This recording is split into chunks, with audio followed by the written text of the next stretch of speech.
I had this client once, and she came in and told me that she had been sexually assaulted by her older brother. And she told me the story, and I kind of got the impression that maybe she was like 8 and he was like 17 or something like that. And she was about 27 when she came and talked to me. And then I found out by further questioning that she was 4 and he was 6.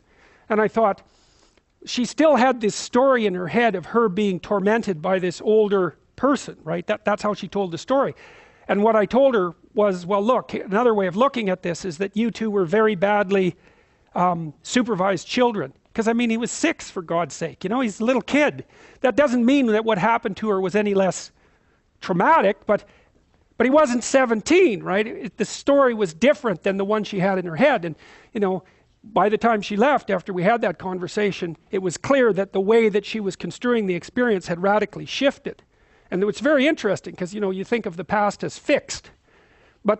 And it is in some sense, but the reason you remember the past isn't to make an objectively accurate record of the past. It's so that you can use the information in the past to prepare you for the future. And your mind won't leave you alone unless that has happened. So if you've encountered something that's negative and you don't know why and you don't know what to do about it if that happens again in the future, then that will stay with you. And I think one of the things it does too is it increases your overall physiological load. There's actually physiologists who've been talking about this. I can't remember the damn phrase, but you can imagine that your mind is doing something like this all the time. It's got a record in some sense of your autobiographical experiences. And what it's doing is calculating how frequently you've been successful versus unsuccessful. And the more frequently that you've been successful, the higher you are up on the dominance hierarchy. That's one possibility. So your serotonin levels go up and you're calmer. But also, it's reasonable to assume that the environment is less dangerous, right? Because that's sort of what constitutes danger. You're somewhere and you act and something you don't want to have happen happens, that's danger. And so your brain is always trying to figure out how to calibrate how anxious you should be. And one of the things it does is by sort of keeping track of your past success-failure ratio. And so to the degree that your past has been characterized by, we'll call them failures, those are situations where you do not get what you want, then your brain puts your body on constant alert. Because if everything that you've done has resulted in catastrophe, then you're somewhere insanely dangerous, and you should be like a prey animal that's ready to dart in any direction. And how much you should be a prey animal is dependent on, it's an estimate, partly your trait neuroticism, partly your success as adjudicated by other people, right? Because they'll pop you up the dominance hierarchy if you've been successful, but also partly on your record of failures and successes in the past.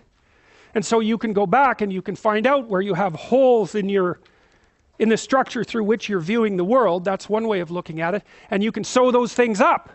And that's in some sense, that's what you're doing in psychotherapy. You know, partly it's exposure to things you're afraid of and disgusted by and are likely to avoid. That's a huge chunk of it. But if you go back into your past and you start talking those things through, it's really the same thing. It's more abstracted. So Freud, of course, was always, when he was doing his free association process with his clients, he'd find that if he just let them talk, that their speech would circle until it hit a place like that, where they were confused and doubtful. And then their speech would sort of wander around that, and then they'd have an emotional expression that was a consequence of that. He thought the emotional expression was what was curative. It was cathartic in his terms. But later, James Pennebaker, upon whom these writing exercises I described, his research is based on that. My exercises are based on his research. He found that if you brought college students into the lab and you had them write for 15 minutes 3 times over 3 days, about the worst thing that had ever happened to them, or the worst thing they ever did, if I remember correctly, they got worse in the short term, but better in the long run. For example, they went and visited the doctor less, and markers of their physical health improved.